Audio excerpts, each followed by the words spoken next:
first picked up a camera, I didn't even know how to use cameras. I didn't know how to edit. There's elements on the course where you learn what, for example, if you're shooting on a multi-camera setup like you're doing here, to the moon. Yeah, he did, didn't he? Yeah. Sorry. What did you say? Well, it's good that you're talking about this because I bet there's hundreds of thousands of people thinking about potentially doing what you're doing, and it's, you know, a nice little insight for them, you know, to get into the business. Hello and welcome to the Rod Pod. This is Mark from John Mark Films. Hello, hello, hello. Welcome. How are you, sir? Good, mate. How are you? Yeah, very good. Great mate. setup here, by the way. Thank you very much. There's multiple angles. Studio lighting. Yeah. I tell you what, mate, you're doing well. You're doing good. Thank you. Doing well. You're going to look fabulous on this. Thank you, mate. In fairness, I've rushed back from swimming lessons with my daughter. Oh, yeah. So I haven't really prepared. You know, I haven't had a facial, spray tan, nothing like that. You know, just straight into it, mate. You know, I've just done all of that. I've been pampering myself all day. It just comes naturally to you, though, doesn't it? You know? Well, you know, not really. It takes a lot of work. I'm sure, mate. I'm sure. So, Mr. Award-winning videographer. How are you? Yeah, good, mate. Good. How's it going? Yeah, good. Where are we now? We're in May, and we start of May. So,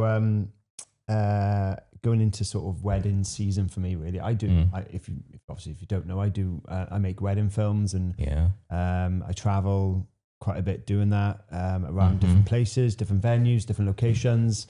Oh, I saw on Instagram a lovely one in Salcombe, is it? Salcombe in Devon on Saturday. That was in Devon. That looked lush, mate. Do you know what, mate? Have you been down Devon? I have. I've been to Salcombe. Oh, you've been to Salcombe? Yeah, I love it. Oh, it's beautiful. It is like stunning. Literally, it's one of the nicest places I think I've been in terms of what you think a weekend away should be. You know? Yeah. And I feel like I want to go back down. Like it's lush, ASAP, isn't it? It's so lush. It's beautiful, and the thing is as well. It's when you're just wandering through the little town there. Yeah, you've got all these little shops, lovely little areas. You've got some lovely bars, literally on the seafront as well. Yeah, there's a little car park in the middle. That's it. Yeah, it's like an estuary. It's not really the sea as such, but obviously it's the estuary which just come up from the sea. Yeah, and you've got all the boats. You feel like you're aboard. I know. It's like you're in France, isn't it? It is something. Feels like something like that, you know. And obviously it's just like a UK version of it. And so you've never been there before? First time ever, mate. I went down on Friday night. Friday just after lunchtime I got there. Yeah. So I always do that because with some of the weddings I shoot now, I got to be prepared for them because I'm going to locations which I've never been before. So you go there the day before? Yeah, I go the day before, and also because with some weddings, they're bigger weddings. Sometimes they're for clients who expecting a certain standard and stuff. So you got to be prepared, really. Yeah. You're not just turning up at a venue, which and you can just rock up there in the morning and just shoot it. You like to get a scope of the place first. Scope of the place, because basically, for example, I had to go across 3 locations in Salcombe on the wedding day. Yeah. And I wanted to know where they were, where they're located, my route of I see. How to get these. So, for example, the bride got ready in the Harbour Hotel. Then on the other side of town was the church up the hill where they were getting married. Yeah. And from the church, they were then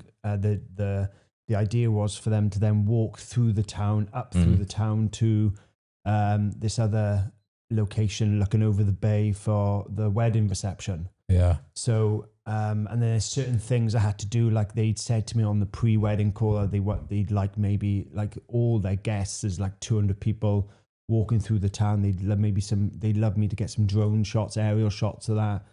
So I just had to a lot of this is quite logistical. So you just got to know where you need to be at certain points of the day and timings and stuff as well. And I was working with a wedding planner on the day. She's the one who actually put me up for the wedding and showed my work to her clients, and then her clients said, "Oh, we like him, we'll book him," and that's how it worked with this wedding on Saturday. So cool. So that was through a wedding planner, really. So that's how you get. Is that the majority of work you get through planners? Or I'm starting to work with I'm working with 3 this year. Right. Basically I've got a wedding planner, Anne, who I've worked with for long term, and we've kind of built together. It's quite funny because she came to Wales once in 2019, I think it was, and she was just looking for a videographer to shoot a wedding for a couple in Wales. Yeah. And she was kind of quite new to wedding planning back then as well, so she didn't have all this huge list of contacts. Yeah. And she randomly came across my website and contacted me. Yeah. And then I was able to shoot that wedding for her, and her clients loved what I did for her. And since then, we've always worked. She's always put me up for weddings, Right. and I've shot some really lovely weddings with her. You know. Cool. But then this year now, I'm starting to work with a couple of more wedding planners, and we'll see how that goes, mate. You know. And yeah, hopefully, in terms of my product and my style and how I shoot weddings, that's slightly changing this year. Hopefully, to attract certain types of clients which I want to attract, and also So give me an example. wedding planners as well, you know. So give me an example how you kind of changing your style then. What do you mean? What do you mean when you say that? For many years, I was taught when I first started doing what I'm doing, weddings. I went on a long course with Philip White, who was quite a renowned wedding photographer and filmmaker. And he's very unique in his style. And I went on his course and learned a lot about how to actually stylize a wedding film in a certain way with minimal equipment. So I was very minimal with what I did. So a lot of what I did at a wedding was very handheld, just minimal, just me and my camera, being quite minimal in the background, not, influencing the day, so to speak, as much. And it's to a certain extent, it's still going to be like that, but I've introduced now a bit more of a dynamic feel to my films, where I want, well, especially this year, actually, I want them to be more dynamic and faster flowing. Yeah. But not to the extent of, all these rush shots and it looks all over, look crazy. Yeah. I don't want it to be like that. I still want it to be quite authentic and natural. But but the glide camera stuff, the drone stuff, a lot more of that will be in my films. People do like that, especially with the glide camera stuff. Which is my biggest thing, because I've gone back to using a glide camera, because for many years I was just me and the handheld camera. I've gone back to glide camera now, just to give myself a certain look. Can you explain what a glide camera is? Yeah, so those who don't know. Basically, a glide camera is when, for example, if you've got, it could be anybody walking down the beach, for example. Yeah. And you want to get some nice shots, moving shots of anybody. You can put your camera on a device which is called a glide camera, and you're able then to move with the person in a seamless fashion, so that you don't have to, like if you've just got a camera in your hands, you don't have to, try and move without, getting stuttery shots or anything like that. What does it glide on, like a piece of rope, or? So it's like, for example, the one I got is a Ronin. Yeah. So it's like it's like you hold this device in your hands, and the camera sits on top, and you just move with it back and forth, and it's just right. Yeah. Okay. Just search glide camera into Google, and then you'll see it all. I'm thinking I'm really shit at explaining things. So. Oh right. Yeah. Okay. Sorry, mate. Oh, great. Yeah. So it sounds like you're still kind of finding your own style, even after all these years. You're still kind of progressing as like the art form, Yeah, for sure. I'm learning all the time. Not. Well, I'm changing my style. I would say more than anything. I know what I'm doing and what I want to do. It's actually, but it's more your style's still developing. Yes, it's developing, but it's more about perfecting now what I want and what I want to see in terms of my films and how they look, basically. And that's a switch up I'm doing this year. Yeah. Okay. Yeah. And the great thing, I'll talk a bit more, but like with weddings, I've been shooting weddings now for 10 years. So it's been a long time. And I think I'm at a point in my, career in weddings where I feel like I want to just develop a bit more change things up a bit, basically. Yeah. Yeah. Interesting. Yeah. Because I'm sure we're going to get a lot of like budding wedding videographers and photographers watching this for advice. You never know. Or you might even just get people who are interested in cameras. Yeah. They don't necessarily have to be interested in weddings. Yeah. Like, you know, a lot of what I do comes from not just wedding videographers, but from filmmakers. You know, you could just go into Netflix and you see all the independent films, and all the documentary style edits which people put together. All that is interesting. What's the recent one on Netflix? The one which was shot in one take. I know, with Stephen Graham. Yeah, I forgot what it's called. Yeah, I can't remember what it's called. Anyway, that's obviously a huge hit on Netflix. Have you seen it? Have you seen? Yeah, I've seen the behind the scenes of it. It's very interesting. Where it shows how they filmed it. Yeah. So that's what I was more interested in. I've seen that too. So you could see the videographers on the shoot actually passing the cameras up the stairs to each other. Yeah, it's amazing. To go into a different position so the scene would carry on. And things like that, that's so cool, man. Imagine shooting a wedding like that. I was shocked. That's what I was thinking in my head. Like, imagine you like had 5 videographers on a wedding and you just shot it like that. Be fantastic, and it's just constant. Well, do you know when I was watching it? You could have like a 3-hour-long wedding film then. Yeah. Or something. I don't know. Something very difficult though, isn't it? There's a whole kind of like potential list of things that can go wrong in that situation, isn't it? For sure. You know, because when I was watching it, right, I was, you know, I don't know much about videography. You know, I've got a couple of cameras in here. You know, I know the basics, but I was like, how are they doing this? It's like, I was waiting for a different scene. Yeah. And it just wasn't coming. And it was like, I don't know how long it actually is, but I'm sure it's about 20 minutes or something. It could be more. I don't know. Could be more. But I don't know how long they... It was great. Yeah, like certain scenes were shot in one take. I think that's what they were saying, weren't they? The whole thing was shot in one take. No, but they were... Huge scenes. Yeah. So like they were like long scenes shot in one take. You know? Yeah, it's incredible, really. Yeah. But you know, it's just different. You know, it's different ways of shooting, and it's amazing. It's incredible. Like there's so many talented people out there. Yeah, it's good thing. It's good to see that new things are being tried by certain directors and videographers, isn't it? You know, like I've always loved the Guy Ritchie stuff. Yeah. Like I love that way of filming as well, and the way it's the edits are put really together good. And stuff, you know. Yeah, like he did the recent one. No, he's an executive producer on a recent one I watched about the diamond heist. Oh, is that a documentary? No, it was recent on is it Amazon Prime or Netflix? It's brand new. I think it's on Netflix. I've seen a trailer. I haven't seen it. I think it's on Netflix, and it's called The Heist or something like that. I know what you mean. Yeah. Guy Ritchie. If you watch it, it's just about the diamond heist in the O2.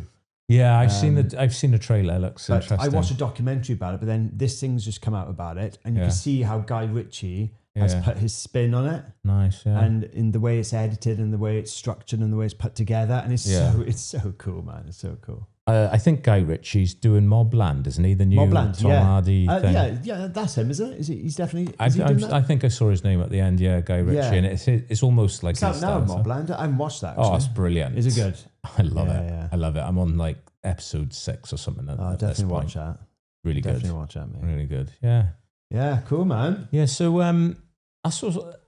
We've discussed before you doing something different other than wedding photography, like, you know, documentaries and maybe potentially doing some kind of like short films or what's your future kind of goals or I don't know, maybe potential like, prop? It's hard sometimes. I do struggle sometimes to think ahead in terms of planning, just because my life's a bit crazy. I've got a little girl and she's is full on, and I don't have much time outside of weddings. Like when I shoot weddings, sometimes like on the weekend, I have to go away for a couple of days, and then when I come back, it's back into dad mode again. Yeah.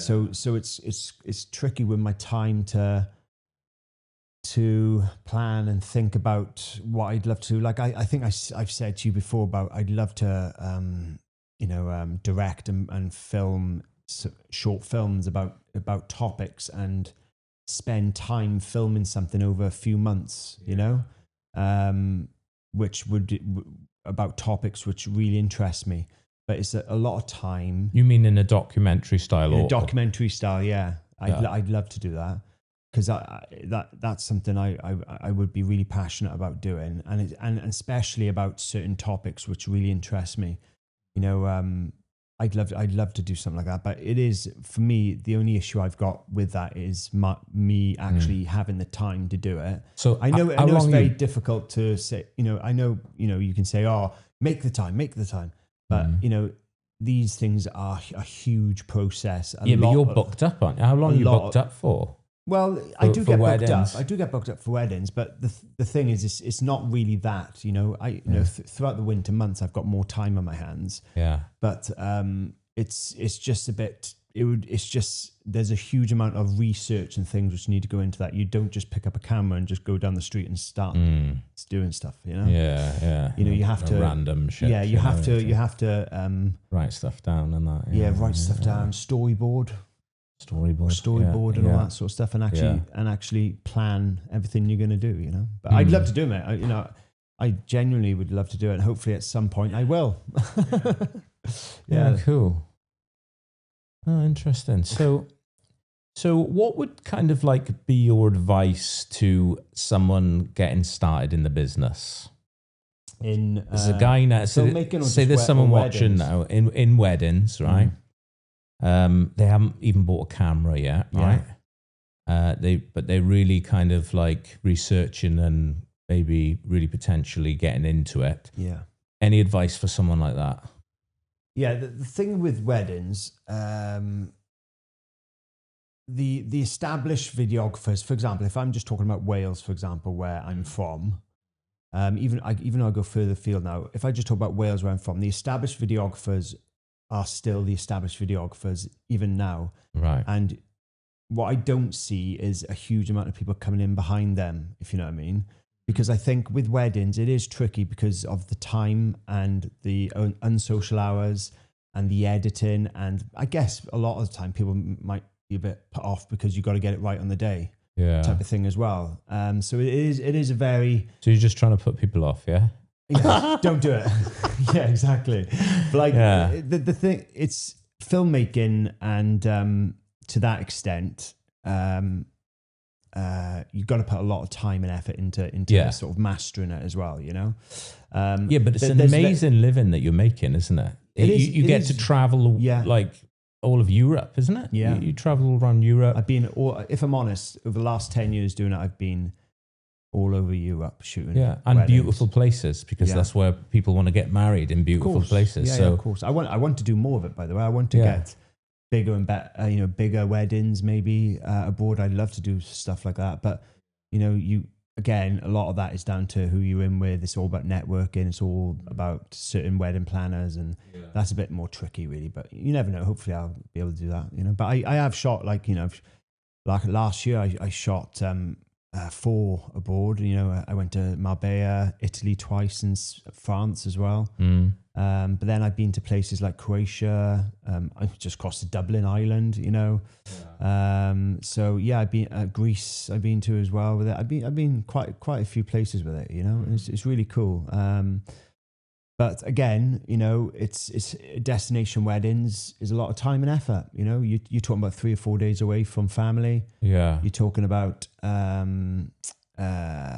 lot of work, a lot of time and effort. But you're going to have to... Yeah, the money. But the thing is, you have to charge for your time. But a lot of the time in the industry, which is a bit sad really, a lot of the time people undercut each other so that... To get the job. To get a job. So you're not even really making... Some people would go and shoot a wedding in Italy, but they would still make the same money shooting a wedding here. So it makes no sense really for me to go to Italy to shoot a wedding where I could just shoot one here for the same price. So that's why I don't go to destination weddings every week, because people are charging. Put your costs up.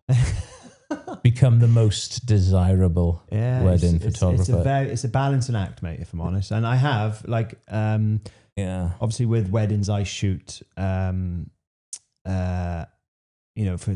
feel like I'm at a certain level in terms of what I do, but sometimes with weddings again, it's this smoke and mirrors thing, where some people, you know, if I just put myself in the position of a couple, they sometimes can't see the differences between others and what you get afterwards, and the deliverables, what you're getting after the wedding. Right. The amount of times I've had emails saying, "Oh, I wish we'd, you know, booked yourself," or or wish we even booked a videographer. Some people don't even book a videographer for their wedding. So, you know, you do get those afterwards. So yeah, it's one of those, mate. It's one of those. But there's loads of, if I'm honest, the wedding industry is as well. Even though there's a networking aspect to weddings, which is really important. There's lots of talented people in the wedding industry as well. But I just wish sometimes the industry would raise itself up more than, because if I'm just talking about Wales, a lot of the really good photographers and videographers in Wales are all pretty much the same price. So you're kind of just choosing. What do you mean? Raise their prices or raise prices? Because for example, a lot of the pricing structure in Wales is the same as it was 10 years ago. Really? So, for example, you could have a wedding photographer for £2,000, and that wedding photographer was the same price. That price like 6-7 years ago.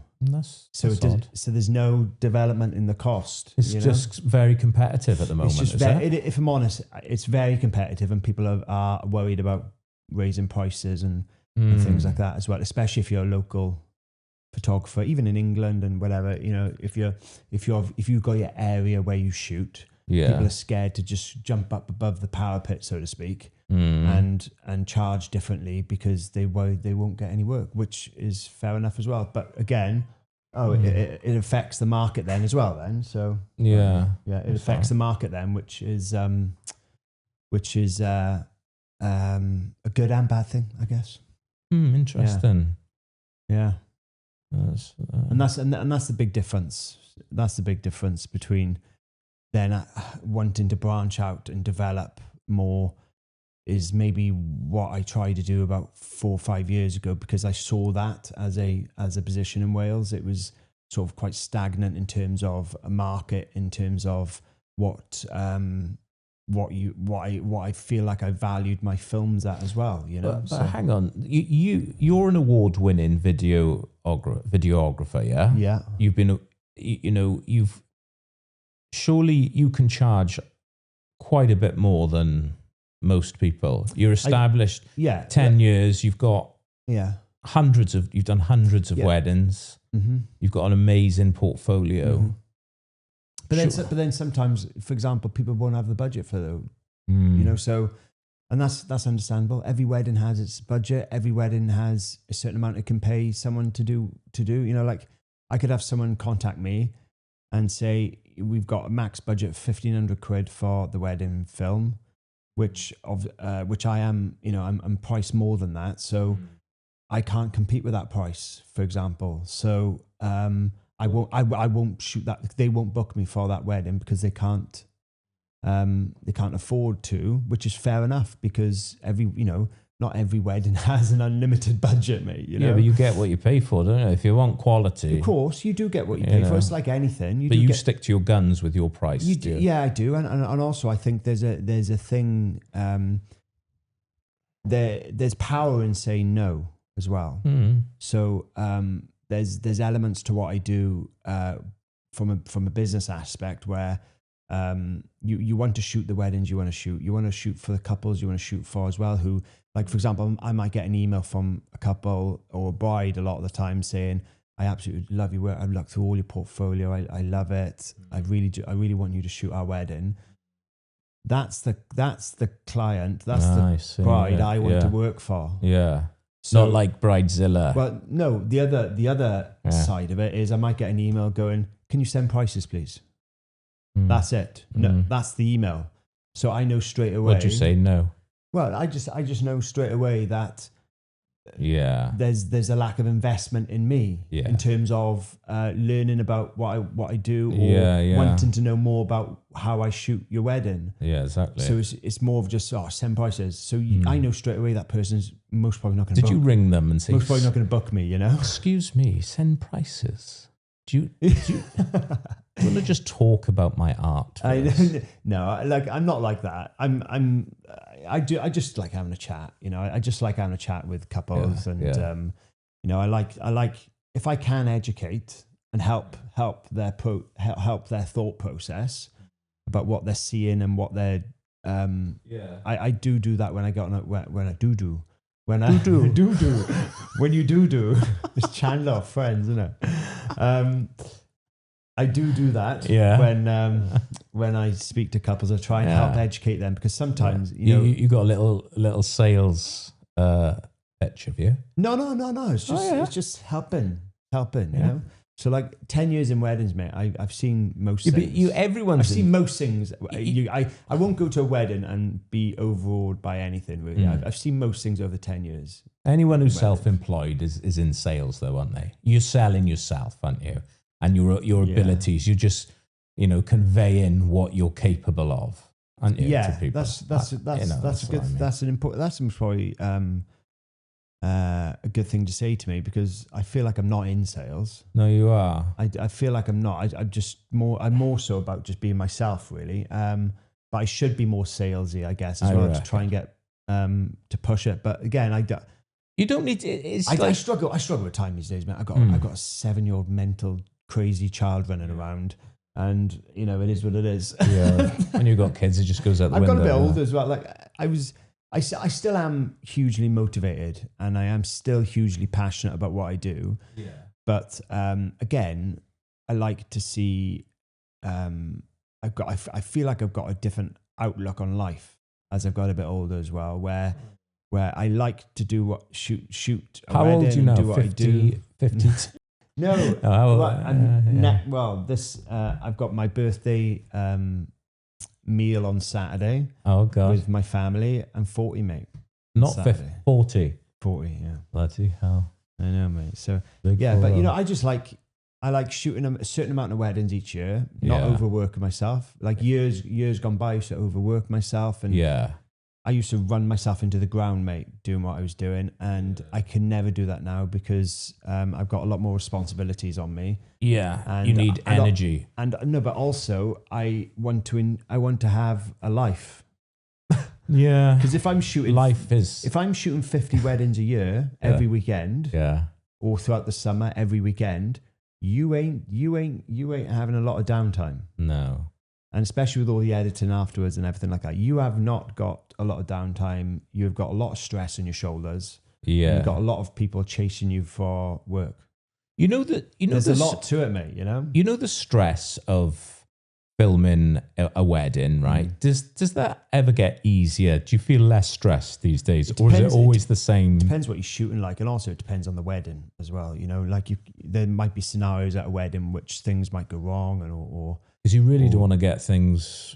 Have you got what's your backup plan? Have you got like a backup plan? It depends. Again, it depends on the scenario. Like I've had different things over the years go wrong, but it's how you react to it and stuff at a wedding. Like it's just you there with your camera, isn't it? Yeah, but for example, the one on the weekend, there was a guy second shooting for me. So there was 2 of us on that wedding, because they paid extra for a second shooter as well.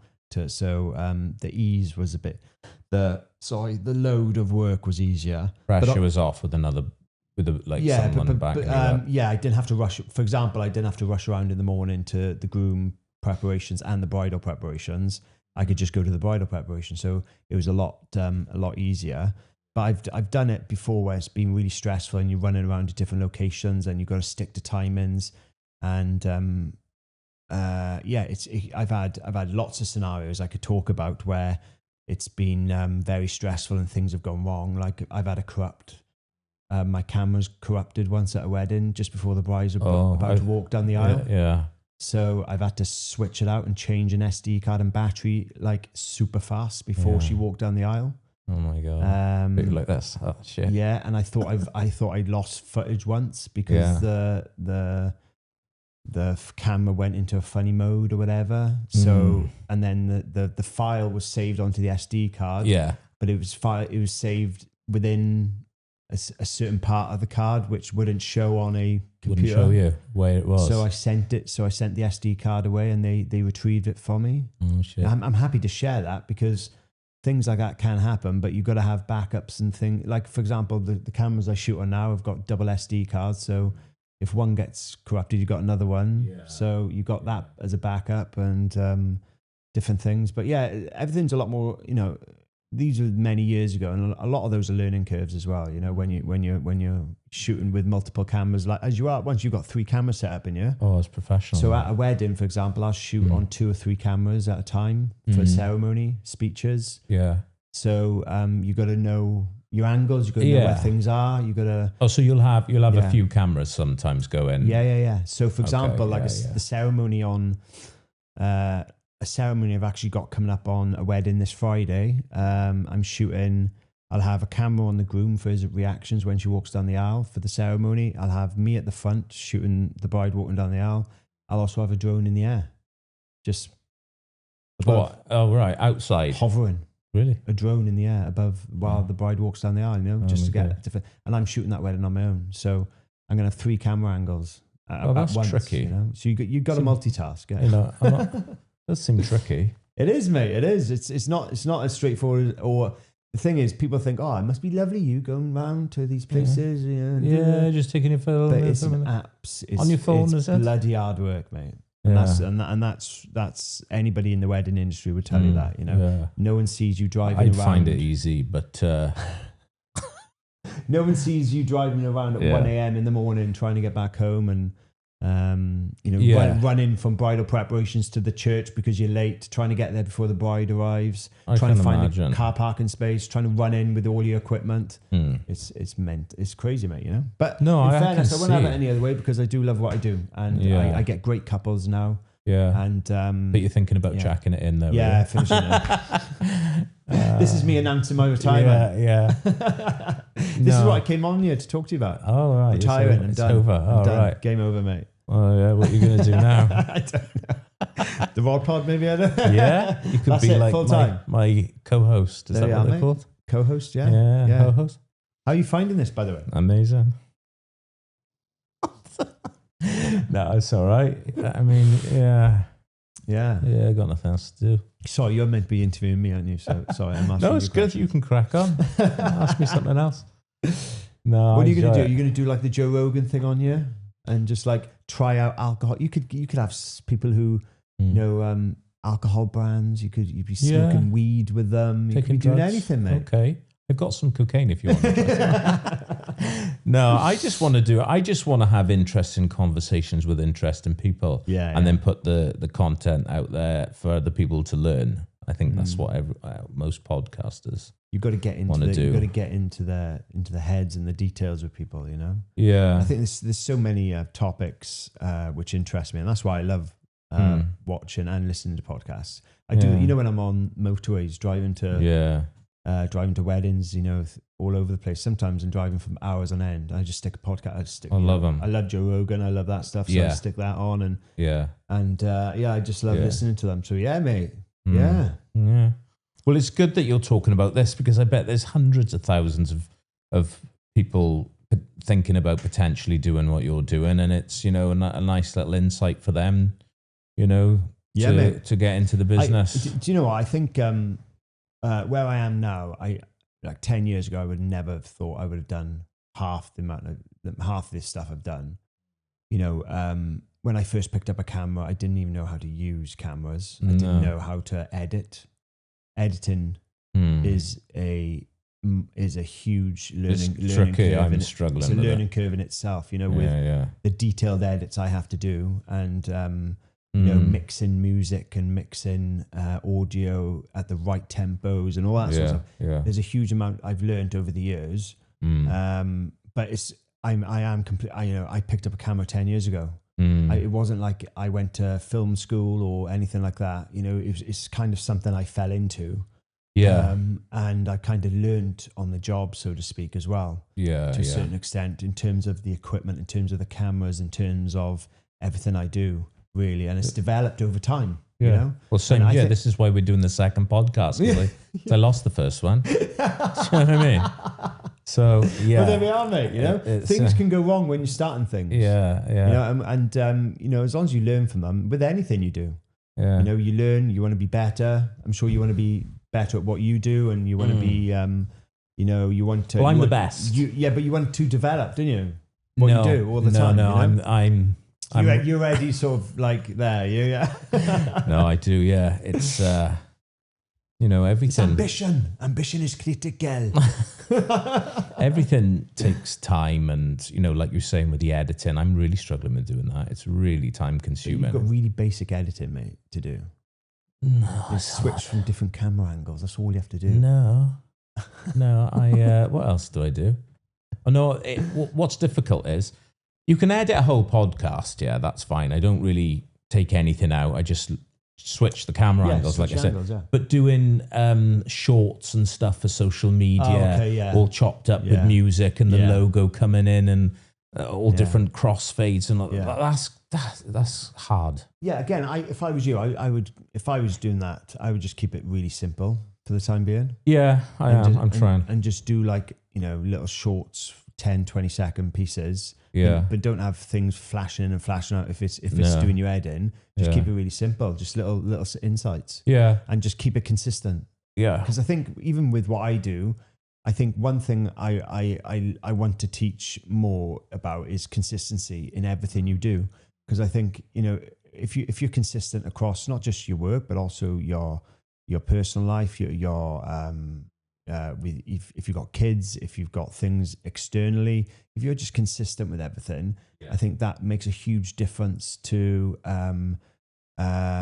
your life in general, you know, and also it'll help with you, for example, with the podcast stuff.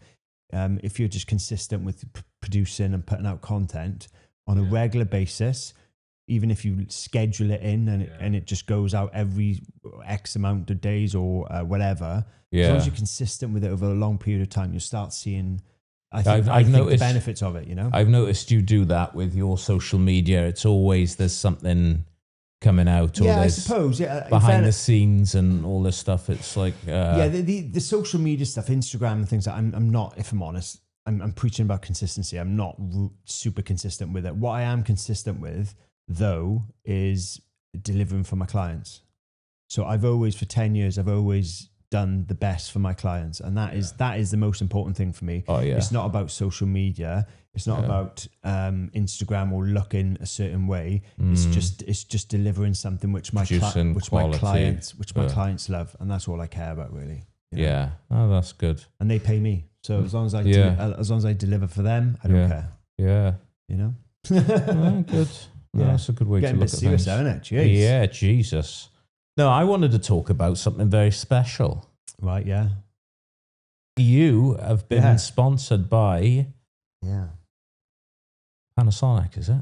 It is Panasonic. Tell me about that, mate. I told you just before we came on, didn't I? So with the you've got Sony setup here, Sony cameras. And in fairness, I've filmed on Sony cameras for many years at weddings. Yeah. But Panasonic Lumix, the cameras is the Panasonic cameras basically. And they reached out to me back in October last year. It was like a 6-month process to shooting what I did for them. Yeah. But they reached out to me from Japan through an agency in South Africa to contact me here in Wales. Don't know how the hell they found me, by the way. Yeah. And then told a man in Sweden to text you and say we want to do business. No, but then he got ill. He got someone to drive then from Denmark all the way to meet me. Let's keep going with it. To meet me down Mumbles, you know.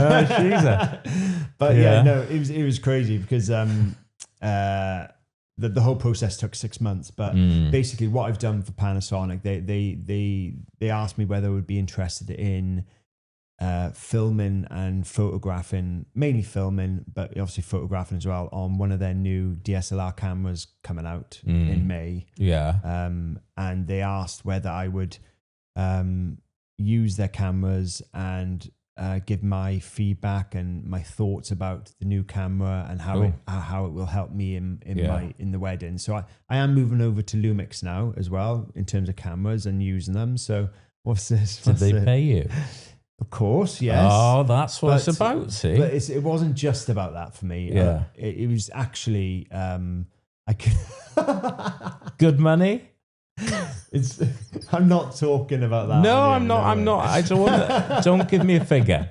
I'm not. You know, there's good money. I'm there's not going to give you. There's bad money. But was it in the middle? Was it good? You know, was it good? Was it good money? Yeah, I'm not talking about. All right. Okay. No, like it was obviously you're such an idiot.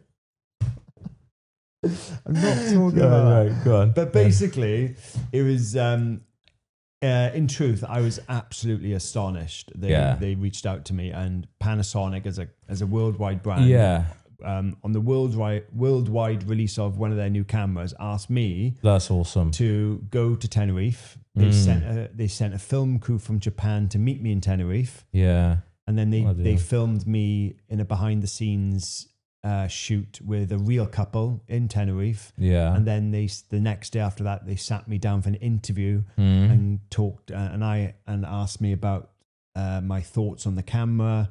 My thoughts about how it will benefit me in weddings and the settings and the developments in the camera which they put into it. So it was quite detailed, but it was such a privilege, honestly. Yeah, so, like I couldn't even believe 10 years ago I picked up a camera, right? Some bloke in Swansea, no clue about anything. Yeah. And I just picked up a camera, and 10 years later I have, I'm shooting for Panasonic. Yeah, it didn't take you long then. Yeah, but mate, God, everything takes time, doesn't it?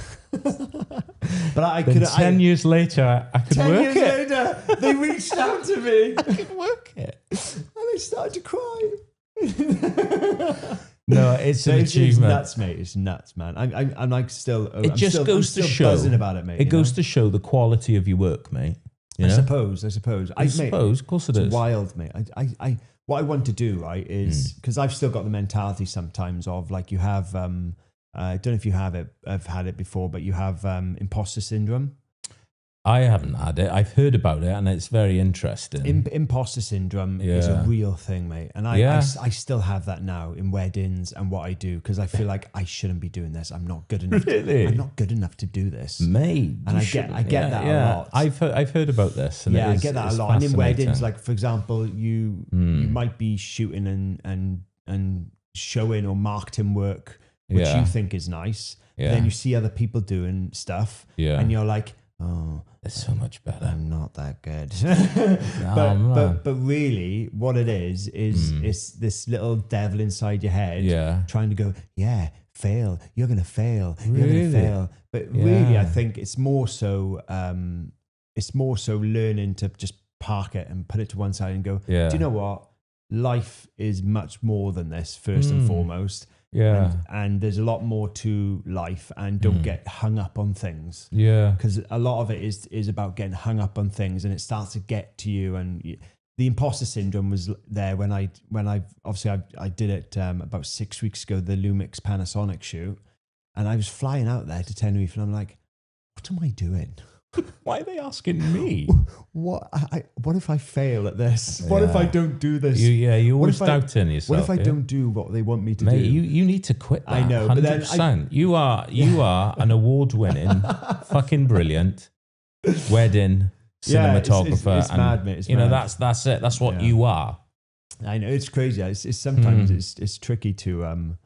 I'll always have that though. I sometimes it's a good thing because it keeps you grounded as well. Yeah. But also, like, it can get to you as well, because you don't want it to influence you too much, where you start really doubting what you're doing. But imposter syndrome is something which I have struggled with over the years.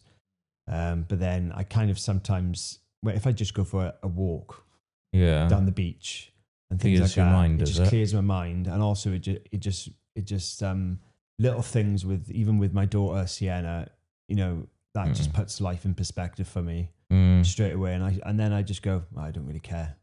Yeah, well, you're doing it for her, aren't you, as well, really? But I just don't really care about if someone, I love my work, I love what I do. Yeah, if someone exactly. else, because you start thinking about other people's opinions Yeah. when you struggle with imposter syndrome, you start thinking about, other people don't think it's good or whatever. But as long as if you really believe in what you're doing, then go for that. Interesting. Yeah, I have heard of that, and it is an interesting subject, isn't it? When to do something like this now.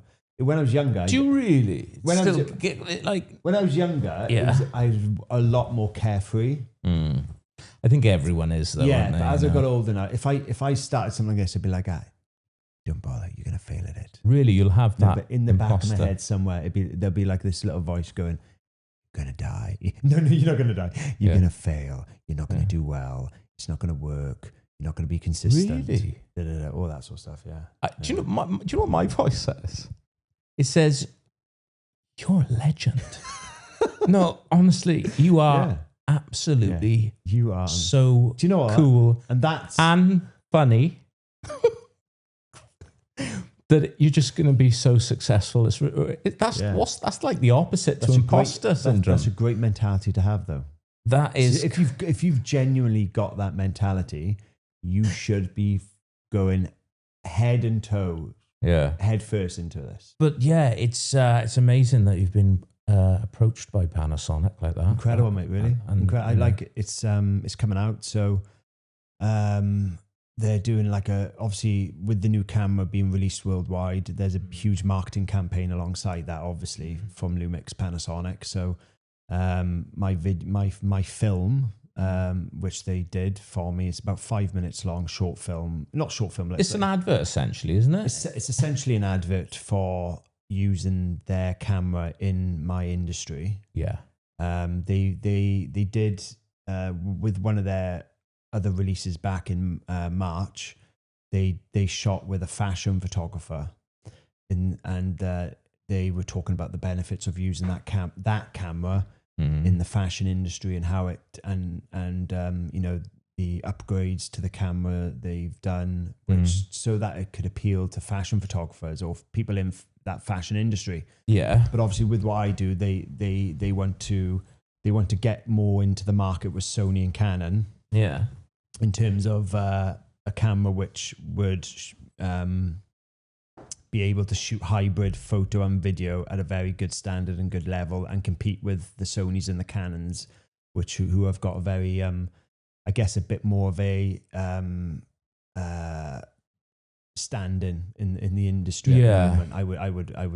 I would assume. But in fairness, what I would say about the Lumix cameras, and that's why I'm switching to them, is I do love the color profiles. Right. So the colors on the Lumix cameras are absolutely beautiful. So that's one of the reasons why I'm going to be switching to Lumix as well, Cool. Yeah. Interesting, mate. And I know you were talking about potentially creating some kind of online course. Yeah. So tell me about that then. Well, there's lots of courses and online courses about how to actually shoot weddings and get into the industry and all that sort of stuff. But I think what I want to produce is it's going to develop over time, and it's going to be a lot of content. But the first initial course I want to produce is something just teach about what I do. So I'm not trying to say I'm going to change people's lives or whatever, but what I want to just explain is about a lot about what I've learned over the years. Yeah. In 10 years as a full-time wedding videographer, filmmaker, whatever. So I've learned a lot over that time. There's a lot to talk about. Yeah. And also not just from how to shoot certain scenarios and approach certain scenarios at a wedding, because in my eyes, weddings are broken down into individual scenes. It's how you shoot that scene in front of you which makes the difference in terms of filmmaking. Yeah. For example, you might have a bride sat there in some beautiful window light. Yeah. How are you going to shoot that? How are you going to shoot that scene? Are you just going to go over there and just point the camera, or are you going to split the scene down into different segments and shoot from different angles? And then when you come to the edit afterwards, you've got different types of shots to put together. So that's things like that. There's lots of things which I want to talk about in the course, but also there's the business side of it as well. And there's a business side to anything. So there's a business section to it, which will be on the online course, which I'm hoping to get out towards the back end of back end of this month, into June. Oh, yeah? Yeah, and back end of this month into June, I think, yeah. So how will people access it? What do It'll they be go all to? on my website. So, for example, there'll be an actual individual page on my website where you can buy it and you can access it. And then there's going to be about 8 hours worth of content on there of individual lessons. Yeah, I'll put a link in the description on YouTube. It's not there yet, by the way. No, but when it happens, that'd be great. When it so does people happen, can just go straight. Because I think, with everything I've done over the years, I feel like I want to educate and support others who, as you said earlier, who might be a bit cold and a bit blind coming into the industry. Yeah, if I can be there to. Even if you're just a local videographer who might just want to be interested in shooting some weddings, there's a huge amount I could teach you, which I didn't know when I started shooting weddings. So kind of propel people forward a bit. Absolutely. In terms of when the learning. I first started shooting weddings, I was just learning from some American guy on YouTube, and I didn't have a clue what I was doing. So I would have loved someone just to be there and just go, right, you need to do this. Yeah. I would approach it like this. I would do this. I would do that. Just save people so much time. It does. And there's a lot more, in fairness, with a lot of the UK videographers now, there's a lot more education out there and there's lots of other people you can go to. But I do feel like I'm in a place where I can educate and I can give advice. Because I've been doing it for so long now, and obviously, I've done and I've shot certain types of weddings as well, which maybe might be a bit more complex to shoot. So I feel like I've got the experience to provide knowledge to others who might be interested. So hopefully now over the next 5-6 weeks, I'll be able to get it all out there. Very cool. Yeah, that's the plan anyway. I don't know whether what else, that's the plan. Sounds really interesting. I can't guarantee that will be the case, but well, I might not even bother doing that. I will do it. I am doing it. In fact, I can hear the imposter syndrome. Yeah, no, exactly. No one wants to learn. Yeah, I know. You. Yeah, this is the thing. Don't be silly. It's this fucking imposter syndrome again, mate. Forget it. So people go, no one is going to buy that off you. No one. Who? You haven't learned anything. In 10 years, you have learned nothing. No, mate, I think it's a great idea, and I think it is invaluable. For, if someone can kind of condense pretty much all they need to know, into one video or course, What I said was that they'll be split down into individual, like lectures. There'll be like the individual lectures. Yeah, but in one course I meant, one course. So there'll be individual sections. Like, for example, there'll be a video just about my kit and what I use. Yeah, and then there'll be a section about marketing. There'll be a section about how to shoot a ceremony on your own as a solo shooter, because a lot of the time people are scared to shoot a wedding on their own. So how to shoot that on your own, how to shoot in